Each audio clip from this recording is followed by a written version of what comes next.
ሰላም ለእናንተ ይሁን የተወደዳችሁ የእግዚአብሔር ቤተሰቦች። ዛሬ ደግሞ ተከታታይ ትምህርታችንን ስለ መላእክትና ስለ ሰይጣን ወይም አጋንንቶች የምናነሳበትን ትምህርት እንቀጥላለን።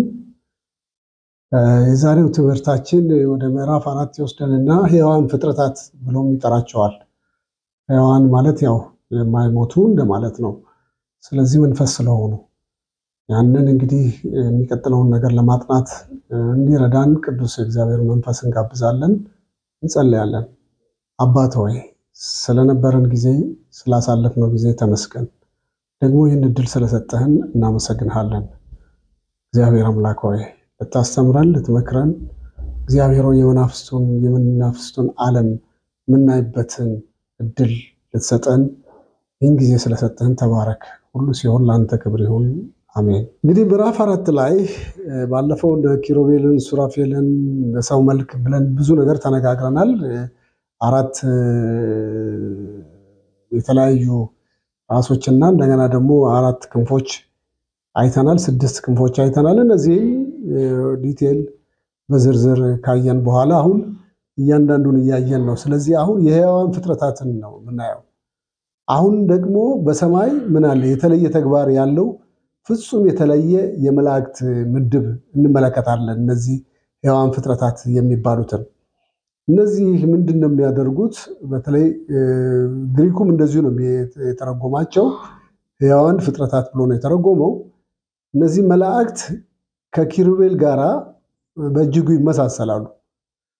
አንድ ራስ ብቻ ካልነበራቸው ሰውነታቸው በፊትና በኋላ ምናልባት በአይኖች የተሞላ እንደሆነ ነው የሚገመተው። ምክንያቱም እንደ ሱራፌል ናቸው ተብሎ ይገመታል። እያንዳንዳቸው 6 ክንፍ ስላላቸው በዮሐንስ ራእይ ላይ የምንመለከተው ከዙፋኑ በፊት ብርሌ የሚመስል የብርጭቆ ባህር ነበረ። በዙፋኑም መካከል በዙፋኑም ዙሪያ በፊትና በኋላ አይኖች የሞሉ 4 እንስሶች ሕያዋን ፍጥረታት ነበሩ ይላል። ሕያዋን ፍጥረታት ነበሩ ይላል። እነዚህን 4ቱን ለያይቶ ማስተማሪያ ጊዜ ስላልሆነ ይህንን በዚህ እናይና ወደፊት እናየዋለን። ለነቢዩ ኢሳይያስ ደግሞ እግዚአብሔር የገለጠለት ሱራፌሎች እግዚአብሔርን እየጮሁ እንዳመለኩ ነው። ምን እያሉ? ምዕራፍ 6 ቁጥር 3 ላይ ተቀደም እንዳየነው ቅዱስ ቅዱስ ቅዱስ። ዛሬም ቢሆን ወደ ተቀደሰው ሁሉን ቻይ አምላክ ፊት ስንመጣ እነዚህ ቃላትን እንሰማለን። ማለት ምን ማለት ነው? በእግዚአብሔር ቃል ሆነን እንጸልይ በምንልበት ጊዜ የእግዚአብሔር ስም የሚነሳው በቅድስና ስለሆነ ነው። ጸሎታችንን ለእግዚአብሔር እንዴት እንደሚቀርብ ደግሞ በእነዚህ መላእክት ውስጥ የምንመለከተው አንድ ለየት ያለ ነገር ይኖረናል። ራእይ ምዕራፍ 5 ክንውኖችን ስንመለከት መላእክት በታላቅ ድምፅ እኛ የጠየቅነውን ይዘው ሲቀርቡ እናያለን። ምን ይላል? በዚህ በራእይ መጽሐፉን ይዘረጋ ዘንድ ማኅተሞችን ይፈታ ዘንድ የሚገባው ማን ነው ብሎ ይጠይቃል። በሰማይ ቢሆን በምድር ቢሆን ከምድር በታች ማንም መጽሐፉን ሊዘረጋ ወይም ሊከፍት ወይም ሊፈታ አልቻለም። መጽሐፉ እንግዲህ ሊዘረጋና ሊያነብ ወይም ሊመለከተው የሚገባው ማንም ስላልተገኘ ይላል። እጅግ አለቀስኩ ይላል ዮሐንስ ቁጥር 3 እና 4 ምዕራፍ 5 ማለት ነው። እንግዲህ ይሄ ሲሆን እዚህ ውስጥ ሌሎችም ሰዎችን እናያለን። እነዚህ ሌሎች ሰዎች 24ቱ ሽማግሌዎች ውስጥ አሉ። 24 ሽማግሌዎች ግን ከ24ቱ ሽማግሌዎች አንዱ እንደዚህ ያለ አታልቅስ አለኝ ነው የሚለው። እነሆ ከይሁዳ ነገድ የሆነው አንበሳ እርሱም የዳዊት ሥር መጽሐፉን ይዘረጋ ዘንድ 7ቱም ማኅተሞች ይፈታ ዘንድ ድል ነስቷል ብሎ ከሽማግሌዎቹ መካከል ይህን ምስራች ይናገራል። እንግዲህ የእግዚአብሔር ልጅ ነበረ። ይሄ ማን ነው? እንደ ታረደው በግ ቁጥር 6 ላይ የታረደው በግ የሚለው ላይ እንግዲህ ይሄ ማለት ምን ማለት ነው? በዙፋኑ መካከል ቆሞ ነበረ ይላል። እንግዲህ እነዚህ አራቱ እንስሶችና ሽማግሌዎች ከዚያም ኢየሱስ መጥቶ በዙፋኑ ላይ ከተቀመጠው በቀኝ እጁ መጽሐፉን ወሰደ ይላል ቁጥር 7 ላይ። አሁን እንግዲህ ይህን ስናነሳ እነዚህ አራት ሕያዋን ፍጥረታት እነዛ አራት ራሶች ያልናቸው ሌላ ማጣቀሻ እንመለከታለን። ራእይ 5:8 ላይ መጽሐፉንም በወሰደ ጊዜ አራቱ እንስሶች እና 24ቱ ሽማግሌዎች በበጉ ፊት ምን አሉ? ወደቁ። እያንዳንዳቸውም በገናና የቅዱሳን ጸሎት የሆነ ዕጣን የሞላበት የወርቅ ዕቃ ያዙ ይላል። አይገርምም? ለካ ጸሎታችን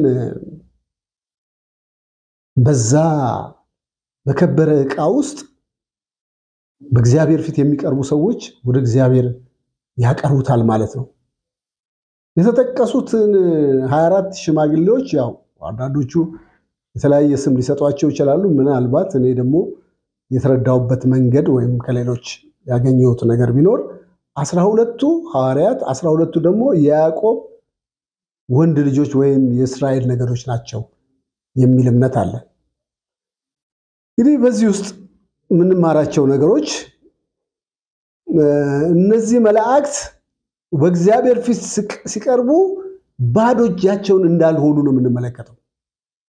ይሄ ማለት ምን ማለት ነው? በአንድ እጅ ለዝማሬ የሚያገለግል መሳሪያ፣ በሌላው ደግሞ የምዕመናንን ጸሎት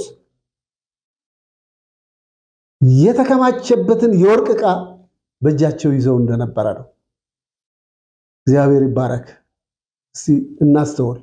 ወደ እግዚአብሔር በምንጮህበት ጊዜ ሁሉ የምንናገረው ነገር በዚያ ዕቃ ውስጥ ተከማችቶ በጌታ ፊት ይቀርባል ማለት ነው። ማን ነው የሚያቀርበው? እነዚህ ቅዱሳን መላእክት። ተመዝግቦ ለዘላለም ደግሞ ይታወስልናል። ሃሌሉያ።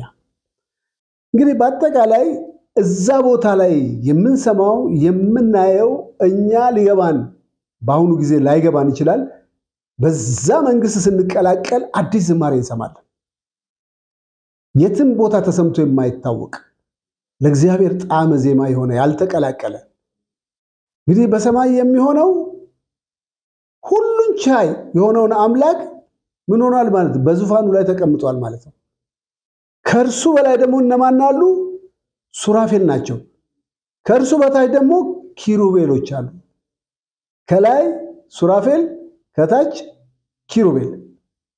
በዚያ ደግሞ በዙሪያው ደግሞ ሕያዋን ፍጥረታት የተባሉት መላእክት በአምልኮ በገናቸውን እየዘመሩና ከእርሷ የሚወጣውን በተለይ ከዛች የጸሎት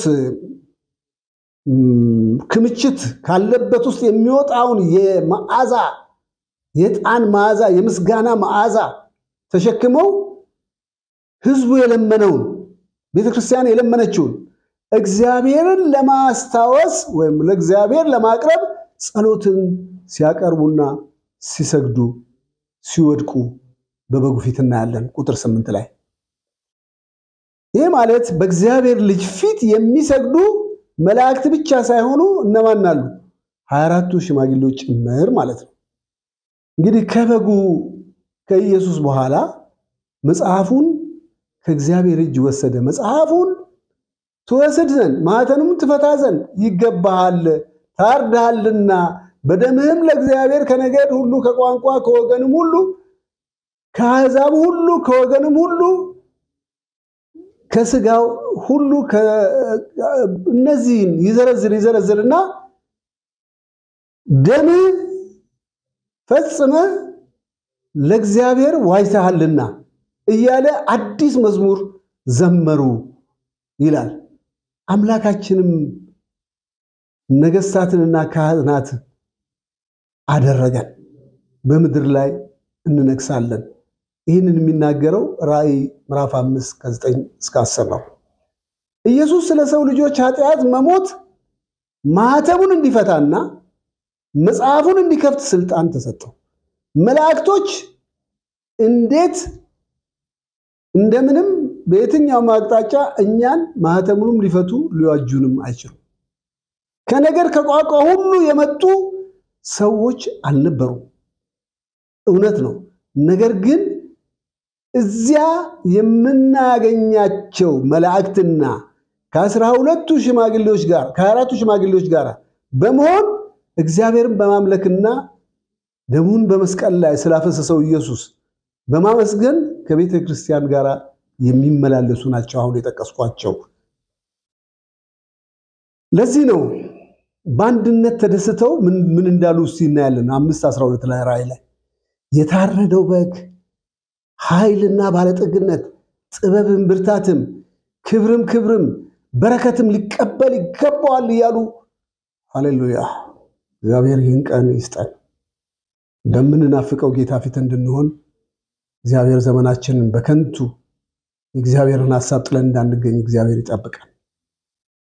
እንግዲህ ከዚህ ውጪ የክርስቲያን የቅዱሳን ጸሎት በጽድቅ እግዚአብሔርን በመተማመን የሚተባበቁና ጸሎታቸውን በእግዚአብሔር ፊት የሚያቀርቡ ሰዎች እንዴት ጸሎታቸው በመላእክት እጅ ተከማችቶ በእግዚአብሔር ፊት እንደሚቀርብ አይተናል። ይህንን እኔ አላልኩም፣ በእግዚአብሔር ቃል ውስጥ ያለውን ነገር ነው። እግዚአብሔር ቀጥታ ይሰማል። አዎ ይሰማል። ግን በእግዚአብሔር ፊት እንደ ማዕጠንት እንደ መዓዛ እንዳማረ ሽቶ ሆኖ እንደሚቀርብ ነው። ሌላው እንግዲህ መላእክቶች ስራቸው ብዙ ነው። አሁን አንዱን ባነሳ ስለ 7ቱ መቅሰፍቶች እናነሳለን። በዮሐንስ ራእይ የእግዚአብሔር ፍርድ ሲጀመር እናያለን። ሌላም ምልክት በሰማይ ታላቅና ድንቅ የሆነ ምክንያቱም 7ቱንም ኋለኛ መቅሰፍቶች የያዙ 7 መላእክት እንዳሉ ነው የሚነግረን የእግዚአብሔር ቃል። የእግዚአብሔር ቁጣ በእነርሱ እጅ ተሞልቷል። እግዚአብሔር ቁጣውን በእነሱ ላይ ያከናወነ። ራእይ 15 ቁጥር 1 ስትመለከቱ ዮሐንስ ከእሳት ነበልባል ጋራ በብርጭቆ የተሰራ ባህር የሚመስል ነገር እንዳየን የምናየው። ድል አድራጊዎቹ በአውሬው የክርስቶስ ተቃዋሚና በስሙ ቁጥር 2 ላይ ድል በመንሳታቸው በገናን እየያዙ በዚያ ቆመው ነበር። መላእክቱ ምን ያደርጋሉ? የበጉም መዝሙር ይዘምሩ ነበር። ሁሉን የሚገዛ ጌታ አምላክ ሆይ ሥራ ታላቅ ነው፣ ድንቅ ነው። የቅዱሳን ንጉሥ ሆይ መንገድ ጽድቅና እውነተኛ ነው እያሉ ይላሉ። እንግዲህ ዮሐንስ የቤተ መቅደሱን በሮች ሲከፈቱ ምን አየ? 7ቱን መቅሰፍቶች አየ። ይህን 7ቱን መቅሰፍቶች ደግሞ የተሸከሙት 7ቱም መላእክት ሲታዩም ተመለከተ። ንጹህ ነጭ በፍታ ለብሰው የወርቅ ልብስ ለብሰው ነበር ይላል ቁጥር 5 እና 6። እንግዲህ በጣም የሚገርመው ነገር ከ4ቱ እንስሶች አንዲቱ ለ7ቱ መላእክት ምን ያደርጋሉ? የእግዚአብሔር ቁጣ የሞላባቸው 7 የወርቅ ጽዋዎች ሲሰጧቸው እናያለን ራእይ 15:7 ላይ። እንግዲህ ይህን ልናስተውል ይገባል። ዮሐንስ ይህንን አይቷል። 7ቱን የመጨረሻ መቅሰፍቶች የያዙ 7 መላእክት ሁሉን ቻይ የሆነ አምላክ ቁጣ የሚወክሉ ናቸው።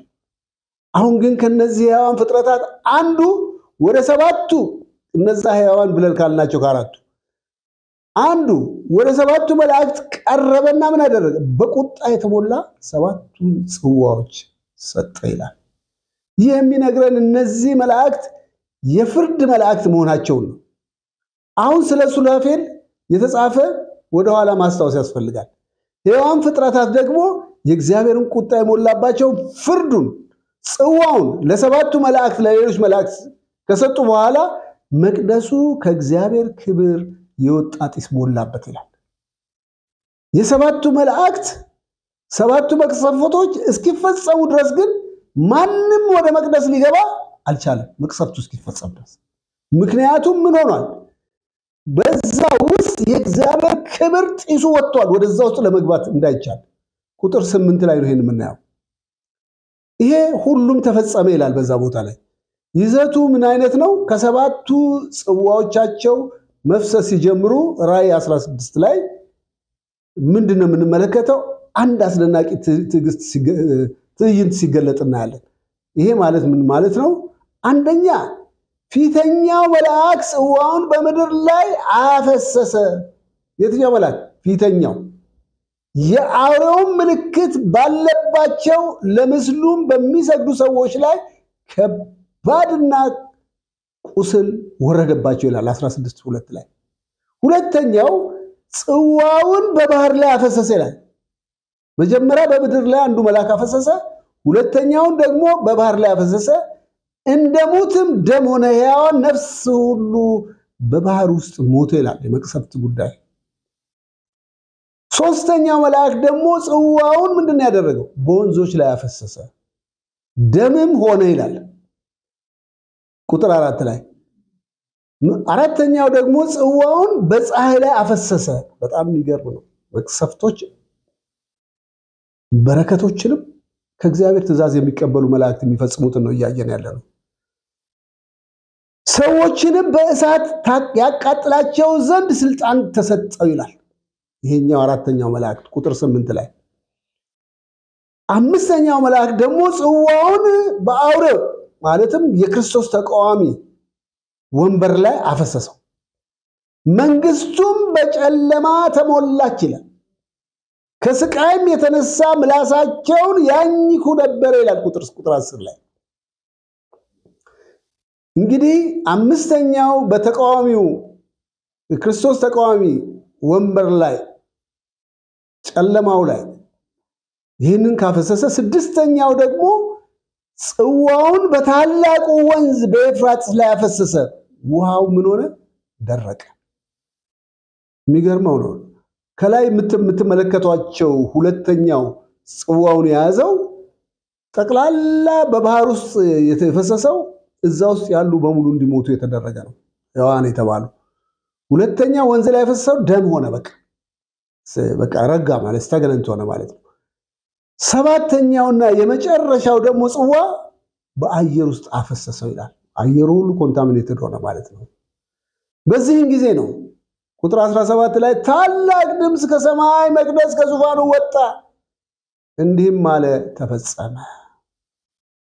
የእግዚአብሔር ፍርድ የእግዚአብሔር ምሕረትም ተፈጸመ በሚል ቃል ነው። ኢየሱስ የሰው ልጆችን ኃጢአት ለማስተስረይ በመስቀሉ ላይ የተናገረው ፊደሎች 4 ፊደሎች ተፈጸመ ነው። እዚህም ጋር ከፍርድ በኋላ ተፈጸመ ነው። ሕያዋን ፍጥረታት ፍርድን እንዲያፈሱና ቀኑን እንዲጠብቁ የተሰጡት አንድ የቅዱሳንን ጸሎት የያዙ 7ቱ ጽዋዎች፣ ሌላው 24ቱ ሽማግሌዎች፣ 4ቱ እንስሶች ተደፍተው በዙፋኑ ላይ ለተቀመጠው ለእግዚአብሔር ምን እያደረጉ ነበር? አሜን እያሉ ሰገዱ። ራእይ 19:4 ላይ ነው። ዛሬ ስለነዚያ መላእክት ድንቅ ስራ ስለሆነው ነገር ወደፊት ስለሚሆነው ነገር እግዚአብሔርን ልናመሰግን ይገባል። እንግዲህ ሌላው ትንሽ ከሌሎቹ መላእክቶች የሚለዩት አርክንጅል የሚባሉ ነው። ዋና አለቆች ሊቃነ መላእክት እንላቸዋለን በአማርኛችን። በእግዚአብሔር ከፍተኛ የስልጣን ቦታ የተሰጣቸው ልዩ የመላእክት ክፍል ናቸው። ቃሉ ራሱ ዋና አለቆች በማለት ነው የሚያነሳቸው። በአንዳንድ የቅዱሳን መጽሐፍት ክፍሎች መሳፍንት ተብለው ተጠርተዋል። አንድ የመላእክት አለቃ የክርስቶስ ዳግም ምጽአትን ሲያበስር ደግሞ እናነባለን። እንደዚህ ይላል፣ ጌታ ራሱ በጩኸት በመላእክት አለቃ ድምፅ፣ በመላእክት ምን አለቃ ድምፅ፣ በእግዚአብሔር መለከት ከሰማይ ይወርዳል። ይሄ ድምፅ በጣም ኃይለኛ መለከት ከሰማይ የሚወርድ ድምፅ። በክርስቶስ የሞቱ አስቀድሞ በዚህ ድምፅ እንደተሰማ ይነሳሉ። ከዚያም እኛ ሕያዋን የሆንን የምንቀረው ከነሱ ጋር እንነጠቃለን ይላል። ጌታ በአየር ለመቀበል ደመናትን እንዲሁም ከጌታ ጋር ለዘላለም እንሆናለን ይላል አንደኛ ተሰሎንቄ ምዕራፍ 4 ቁጥር 16። እንግዲህ እዚህ ጋር የምንመለከተው የመላእክቱን ስልጣን ነው የተሰጣቸው ስልጣን። እነዚህ መላእክቶች እነማን ናቸው? በቅዱሳት መጽሐፍ ውስጥ ስማቸው የተገለጹ 3 የመላእክት አለቆች ብቻ ናቸው። እነዚህም አንደኛው ሚካኤል፣ ስሙ በዕብራይስጥ እንደ እግዚአብሔር ማለት ነው። እግዚአብሔር የሚያዘውን በእግዚአብሔር ተወክሎ የሚያከናውን ማለት ነው። ሁለተኛው ደግሞ ገብርኤል ነው፣ የእግዚአብሔር ሰው ማለት ነው። ሶስተኛው ሉሲፈር ነው፣ የወደቀው የመላእክትን ሲሶ ይዞ ወደቀ የተባለው ከነዚህ ሲሶ ማለት 1/3 ማለት ነው። ይሄ ሉሲፈር 1/3ውን ይመራ ስለነበረ ይሄ ሉሲፈር ደግሞ የነበረው ክብር በጣም ከፍተኛ ነበር። ምን ነበረ ትርጓሜው? የብርሃን መያዣ ይባል ነበር። ስለዚህ እነዚህ 3ቱ ምንድናቸው? የመላእክት አለቆች ወይም አርክ ኢንጅል ብለን የምንላቸው ናቸው። የሁለቱም ሚካኤልና ገብርኤል ስም በቅጥያ መጠናቀቁ ጠቃሚ ነው። እሱ ምንድነው? ለእግዚአብሔር በዕብራይስጥ ነው። ነገር ግን ሉሲፈር እንደዚህ አይነት መለኮታዊ ባህሪ የለውም ከመጀመሪያ። ለምን ፈጣሪ ሉሲፈርን ሁሉን ከሚችል አምላክ ጋር የተገናኘ ስም አልሰጠውም የሚል ጥያቄ ይነሳል። ምክንያቱም እግዚአብሔር መጨረሻውን ከመጀመሪያው ያውቅ ነበርና ነው ይህ ስም ያልተሰጠው ተብሎም ይህን ኮንክሉድ ይደረጋል። ከነዚህ 3ቱ ተጨማሪ ስለ አፖሊዮን መጥቀስ ይቻላል። ይሄ ማለት ምንድነው? የጥልቁ መልአክ ይባላል። ራእይ 9:11 ላይ አንዳንዶች የመላእክት አለቃ ብለው ይጠሩታል። ነገር ግን በቅዱሳት መጽሐፍ ውስጥ ስለሱ ምንም የተጻፈ ነገር የለም ማለት ይቻላል። እንግዲህ እነዚህ 3ቱን ካየን ልዩ ምደባዎችን ደግሞ እንመለከታለን። በአንድ ወቅት ሉሲፈር በምድር ላይ እና በአጽናፈ ዓለማችን ላይ ጉልህ ቁጥጥር ነበር። ምንም እንኳን እያንዳንዳቸው በተለየ ተግባር ቢኖራቸውም ከሚካኤል ከገብርኤል ጋራ እኩል ነበረ ስልጣኑ። የሚካኤል ተልእኮ ስንመለከት የእግዚአብሔርን ሕዝብ አይሁዳውያንን መጠበቅና እስራኤልን የሚመለከት ጉዳይ መፈጸም ነበረ። ሁለተኛው ገብርኤል ደግሞ ነበር። ገብርኤልን ነው የምናየው። ይሄ ገብርኤል የእግዚአብሔርን ቃል እያወጀ ወደ ስፍራው ወደ ተላከበት ስፍራ ሁሉ በመገኘት የምስራችን የሚያበስር የእግዚአብሔርን ቃል ለማጽናት በፍጥነት ወደ ተላከበት የሚሄድ ነበር። እንግዲህ ሉሲፈር በአንድ ወቅት ለምስጋናና ለአምልኮ የተሾመ መልአክ ነበር። በመጽሐፍ ቅዱስ ውስጥ ሉሲፈር በጣም የሚገርም ውበት ነው የተነሳለት። በጌጣጌጥ ተሸፍኖ በሙዚቃ የተሞላ እንደሆነ እናነባለን። እግዚአብሔርም እንዲህ ብሎ ነገረው፣ አንተ የፍጹምነት ማህተም ነበርክ። ይገርማል። ጥበብ የሞላብህ ውበትም የሞላብህ አንተ በእግዚአብሔር ገነት በኤደን ነበርክ። የከበረ ድንጋይ ሁሉ መሸፈኛ ነበርክ።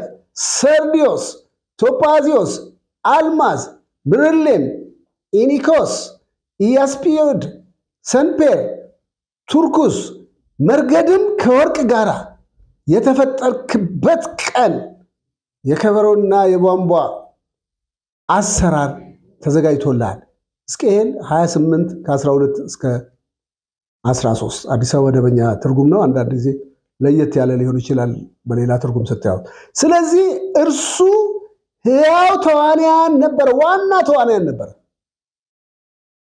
በራሱ መሳሪያ ነበረ መንግስተ ሰማያት በእግዚአብሔር ውዳሴን የሚሞላ የነበረው። ሉሲፈር በጣም ኃይለኛ ነበረ። በእሳት ድንጋዮች መካከል ወደ ላይና ወደ ታች ተመላለስክ ይለዋል።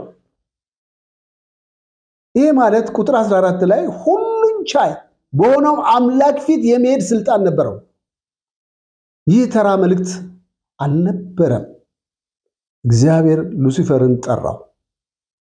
የሚሸፍነው የተቀባው ኪሩብ እኔ አቋቋምኩህ አንተ በተቀደሰው በእግዚአብሔር ተራራ ላይ ነበርክ ብሎ ከፍታውን ሁሉ ይነግረዋል።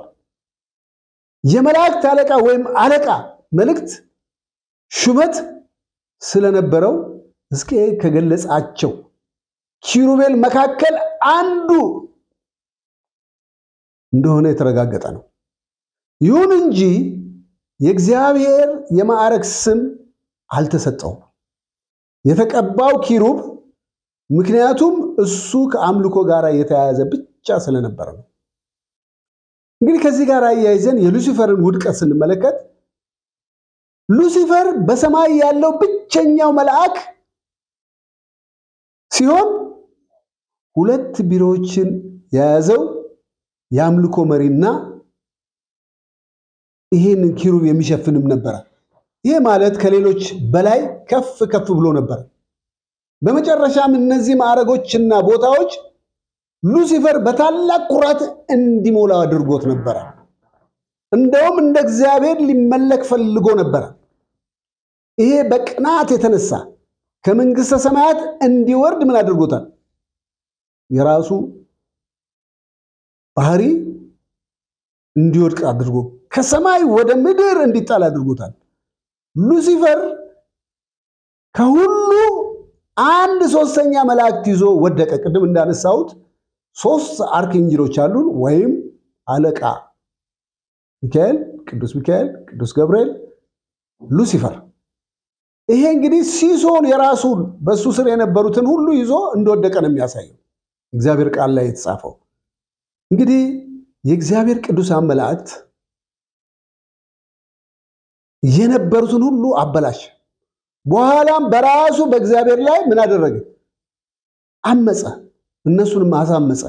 ይሄ ጥፋታቸውና የሉሲፈር ውድቀት እነሱም አብሮ መውደቅን እንዳመጣ እናያለን። ኢሳይያስ ሲናገር አንተ የንጋት ልጅ ሉሲፈር ሆይ እንዴት ከሰማይ ወደቅ? አሕዛብን ያደከምሽ እስከ ምድር ድረስ እንዴት ተቆረጥሽ? በልብህ ወደ ሰማይ አድርጋለሁ፣ ዙፋኔንም በእግዚአብሔር ከዋክብት በላይ ከፍ ከፍ አደርጋለሁ፣ በስሜንም ዳርቻ በማህበሩ ተራራ ላይ አስቀምጣለሁ ብለህ ተናግረሃልና ከከፍታዎች በላይ አድርጋለሁ ብለሃልና ደመናዎች እንደ ልዑል ሆናለሁ። ነገር ግን ወደ ሲኦል ትወርዳለህ፣ ወደ ጉድጓድም ዳርቻ ትወድቃለህ ብሎ ኢሳይያስ ምዕራፍ 4 ከቁጥር 12 እስከ 15 ይናገራል። እነዚህ ክስተቶች ሰው ከመፈጠሩ በፊት ከአዳም በፊት የነበሩ መሆናቸው መረዳት በጣም አስፈላጊ ነው። ይሄ ከኤደን ገነት በኋላ የሆነ ጉዳይ ሊሆን አይችልም። ምክንያቱም አዳም ሲፈጠር ሰይጣን አስቀድሞ በምድር ላይ ነበር አዳም ከመፈጠሩ በፊት። ይሄ እንግዲህ ቀድሞውኑ ከሰማይ ምን ሆኗል? ተጥሏል ማለት ነው። እርሱ አሁን ሉሲፈር የመላእክት አለቃ ቅዱስ አልነበረም ከወደቀ በኋላ። ይሄ ማለት እግዚአብሔር ከተፈጠረበት ይሄ ሉሲፈር ከተፈጠረበት ቀን ጀምሮ ክፋት በእርሱ ላይ እስኪታይ ድረስ በነገር ሁሉ ፍጹም እንደነበረ እግዚአብሔር ይመሰክርለት ነበር። በተግባሩ ወደ አመጽ ከተለወጠና እግዚአብሔር ላይ ካመጸ በኋላ እግዚአብሔር ይህን የቅባት መልአክ ከሰማይ አውጥቶታል። ምክንያቱም ልቡ ከውበቱ የተነሳ ምን ሆኗል? በትዕቢት ከፍ ከፍ ብሎ ነበር። ዓለማዊ ዝናን ለማግኘት ጥበብን አበላሽቷል። እግዚአብሔር በምድር ላይ ምን አደረገው? ጣለው ይላል ሕዝቅኤል 28 ከ15 እስከ 18 ስታነቡት። ጌታ ኢየሱስ ክርስቶስ ደቀ መዛሙርቱን ሲነግራቸው እንዲህ ነው ያለው፣ ሰይጣንን እንደ መብረቅ ሲወድቅ አየሁ ሉቃስ 10:18 ላይ። በአመጽ ምክንያት ሉሲፈር በቋሚ ተባረረ። ምድር መልሳ እግዚአብሔር ምድርንና ሰውን ሲፈጥር ሔዋንን ሊያታልል የቀረበው እባብ ሰይጣን የወደቀው ሉሲፈር ነው። ከዚያ ጊዜ በፊት ምድር ዛሬ አጋንንት የምንላቸው ፍጥረታት ይኖሩባት ነበር።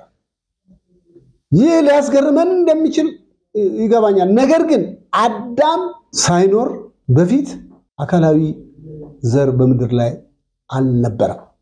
ስለዚህ ነው እግዚአብሔር የመጀመሪያውን ሰው ምድርን ሙሏት ግዟት ያለው ፊዚካል ወይም በአካላዊ ነገር ያሉትን የፈጠረውን ከምድር አፈር ያበጀውን ሰው። ምድር ሞልታ ነበረ፣ አሁን ግን ባዶ ሆናለች። ስለዚህ እንደገና ይሙላት። እግዚአብሔር ምድርን በታላቅ የጥፋት ውሃ ካጠፋ በኋላም ለኖህ ምንድነው ያለው? ተመሳሳይ መመሪያ ነው የሰጠው። ብዙ ተባዙ ምድርን ሙላት ብሎ ነው በዘፍጥረት ምዕራፍ 9:1 ያለው። እንግዲህ የዚህ የአጋንንታዊ የሉሲፈር ሰራዊት አወዳደቅና በምድር ላይ የሆነውን ነገር ጥቂት ኮንፊውዥን በማይፈጥር መልክ የምናይበት መንገድ ይኖራል። ሁሉን ቻይ የሆነው አምላክ አዳምን ምንድን ያዘዘው? ታዛዥ አድርጎ ቁጥር 28 ላይ ወደሚለው ጥያቄ ያመጣናል። ጠላት ባይኖር ፈጣሪ ይህንን ያለው ሰይጣንና አጋንንቱን በዚህ ፕላኔት ላይ ስለሚንቀሳቀሱ ነበር። አንድ መደምደሚያ ላይ መድረስ የምንችለው ከአዳም በፊት ሰው ባልሆኑ ሰዎች ወይንም መናፍስቶች ምድር ተውጣ ነበር ወይም ተይዛ ነበር። በእግዚአብሔር መልክና ምሳሌ ያልተፈጠሩ በእግዚአብሔር መልክና ምሳሌ ያልተፈጠሩ እንግዲህ ምድር በወደቁ መላእክትና በመላእክት አለቃ በጨለማ ተገዝታ ነበር። እስቲ ሶስቱን ሰማያት ዞር ብለን እንመልከት። ብዙ የመጽሐፍ ቅዱስ ምሁራን በዘፍጥረት የመጀመሪያውና ሁለተኛውን ቁጥሮች መካከል ያለውን ክፍተት ብዙዎቹ በሚመስላቸው ወይንም በተረዱት ወይንም ደግሞ እግዚአብሔር በገለጣቸው መንገድ አብራርተውታል። ቁጥር 1 እንዲህ ይነበባል። በመጀመሪያ እግዚአብሔር ሰማይና ምድርን ፈጠረ ይላል። እግዚአብሔር የሚለው የዕብራይስጥ ቃል እዚህ ኤሎሂም ነው። ስለ ብዙ ነው የሚናገረው፣ ስለ ስላሴዎች እግዚአብሔር አብ ወልድ መንፈስ ቅዱስን ማለት ነው። እና በዕብራይስጥ መጀመሪያ ማለት ትርጉሙ ቀን በሌለው ያለፈው ማለት ነው። በተጨማሪ አሁን መንግስተ ሰማያት የሚለውን ትርጉም በተለይ ኪንግ ጄምስ ቨርሽን ላይ በነጠላ ተጠቅመውበታል። የዕብራይስጥ ቃል ግን ሻማይ፣ ይህም ብዙ ነው። መጽሐፍ ቅዱስ 3 ሰማይ ይጠቅሳል። አንደኛ የመጀመሪያው ሰማይ የኛ ከባቢ ነው። እኛ ማየት የምንችለው እግዚአብሔር ጠፈርን ሰማይ ብሎ ጠራው የሚለው ይሄ ደግሞ በመዝሙር ዘፍጥረት ምዕራፍ 1:8 ላይ እንደዛ ይላል። እንደገና ይህን ደግሞ በመዝሙር የገለጸው የጣቶቼ ሥራ ሰማያትን ባየው ጊዜ ጨረቃንም ከዋክብትንም የሰራቸውን ብሎ ይናገራል መዝሙር 8 ላይ። ሁለተኛው ሰማይ ደግሞ መንፈሳውያን የክፋት ኃይሎች የሚኖሩበት ነው። መጋደላችን ከደምና ከስጋ አይደለም ካለቆችና ከስልጣናት ጋር ከዚህ ጨለማ ዓለም ገዦች ጋር በሰማያዊ ስፍራ ካለ ከክፋት መንፈሳውያን ሰራዊት ጋር ነው እንጂ። ይሄ እንግዲህ ኤፌሶን 6:18 ነው ይሄን የሚናገር። መጋደላችን አያችሁ ካለቆችና ከስልጣናት ጋር ከጨለማ ዓለም ገዦች ጋር በሰማያዊ ስፍራ ካለ ከክፋት መንፈሳውያን በሰማያዊ ስፍራ። ሶስተኛው ሰማይ እግዚአብሔር ያደረበት ወይም እግዚአብሔር ራሱን ስፍራ ያደረገበት ስፍራ ነው። ሐዋርያ ጳውሎስ እንዲህ ሲል ተናግሯል። እስከ ሶስተኛው ሰማይ ተነጠቅኩ ይልና ሁለተኛ ቆሮንቶስ 12:2 ላይ እንግዲህ በዚህ ጊዜ ወደ ሶስተኛውን ሰማይ በዛ ስንመለከት የመላእክትም መኖሪያ በዛ እንደሆነ ነው። ዘፍጥረት 1 ላይ ሁለተኛው ቁጥር ዓይንን የሚከፍት ይመስላል። ምንድነው የሚለው? ምድር ባዶ ነበረች። ዲፎርምድ ነው የሚላት፣ እንደው ቅርጽ አልባ ነበረች። ጨለማ ምን ነበረ? በጥልቁ ላይ ነበረ። የሚገርመው ነገር በእግዚአብሔር ወደ ተፈጠሩ ሰማይና ምድር ወደማትታየው ወደ ተመሰቃቀለች ምድር ሄድን ማለት ነው። ይህቺ ምስቅልቅሏ የወጣችው ምድርን ስንመለከት ዘፍጥረት ምዕራፍ 1:2 ላይ ይሄንን ትርጉም ላይ ስነ መለኮት ክርክር ማድረጉ የቀጠለ ነው። ምድር ነበረች በዕብራይስጥ ነበረ ነው ሰላም ሁሉም ትርጉም አለው ሆኖም ቀድሞውንም የነበረ ሊሆን ይችላል ትርጉም ከሆነ በአንድና በሁለት ቁጥር መካከል ክፍተት አለ ትርጉሙ ነበር ከሆነ ምንም ክፍተት የለም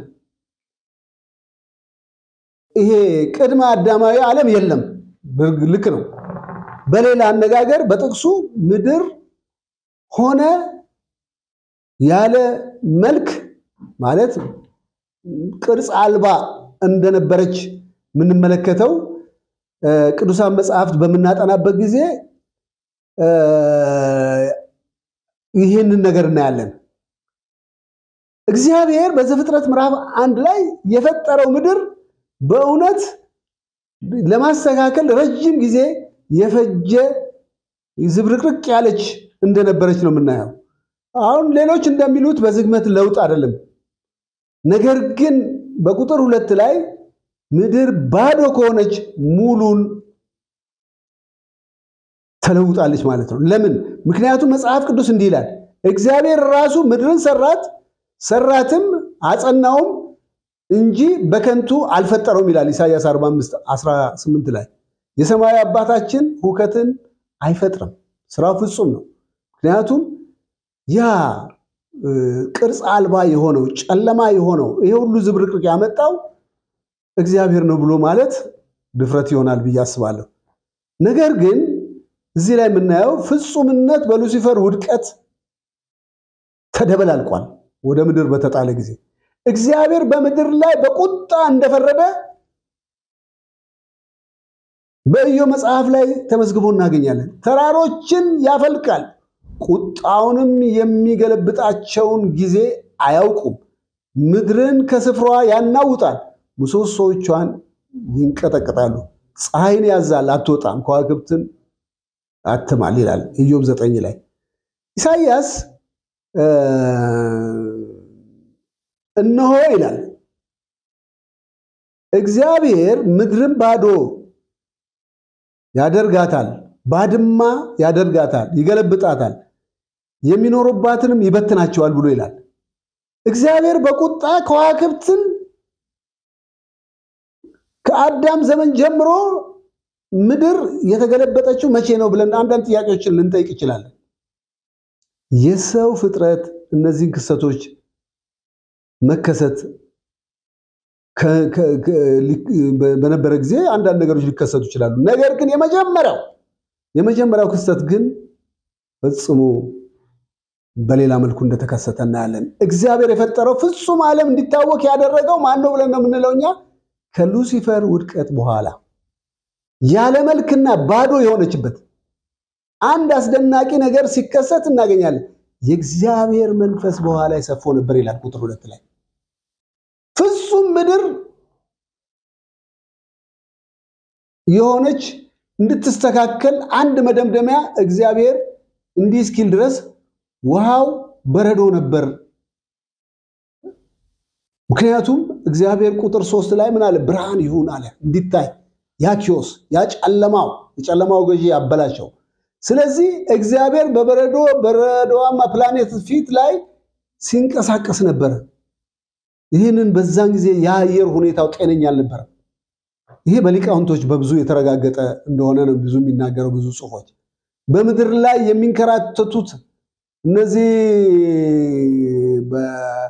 የተፈጠሩት ነገሮች ሁሉ ቅሪተ አካላት ብቻ የቀሩት ህልውናቸው በዛን ጊዜ በነበረ ሳይሆን በኋላ ቆይታ በተገኘው ነገር ምናየው ነው በተለይ ሳይንቲስቶች ከካርቦን ጋራ ከተገናኙ ድንጋዮች በኋላ ዓለም በቢሊዮን የሚቆጠሩ ዓመታት ያስቆጠረ ነው ብለው ብዙዎቹ ይደመድማሉ ይሄን በዘፍጥረት 1:2 ላይ ያለው የሆነ ትርጉም ትክክል ከሆነ ምንም መከራከሪያ የለውም በተጨማሪ ኢዮብ አምላክ ሲል ወይ እግዚአብሔር ሲል የተናገረው ነገር ያረጋግጣል ፀሐይን ያዛል አትወጣም ማለት ሁሉን ቻይ የሆነ አምላክ በቅጽበት በምድር ላይ ፈርዶ ሰማያትን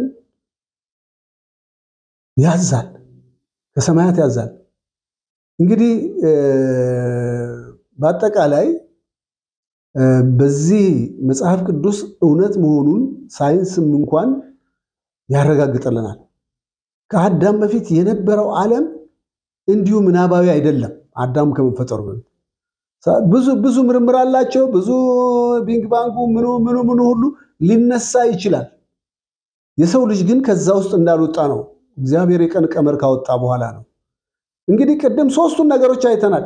አራተኛው የአጋንንቶች ሌጊዮን ብለን የምንላቸው ይሄ ወደ አጋንንት ጉዳይ ያመጣናል። መላእክት ናቸው። የመላእክት ፍጥረታት በሰውነት ላይ ፍላጎት የራሳቸው አላቸው። ኢየሱስ አንድም ቀን አንተ መልአክ ውጣ ብሎ በእነዚህ በሌጊዮን ላይ ተናግሮ አያውቅም። በጌርጌሶን መቃብር ውስጥ እንኳን የምናየው እንዲህ ሲል ነው ያዘው፣ አንተ ርኩስ መንፈስ ከሰው ውጣ ነው ያለው ማርቆስ 5:8 ላይ ወዲያው ነው የለቀቀው።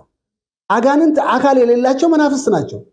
ወደ ሰውነት ሰው ወይም ሌላ መከለያ በተጠበቀው ታሪክ ውስጥ በሺዎች የሚቆጠሩ አጋንንቶች ሲያሰቃዩ የምናየው ነው።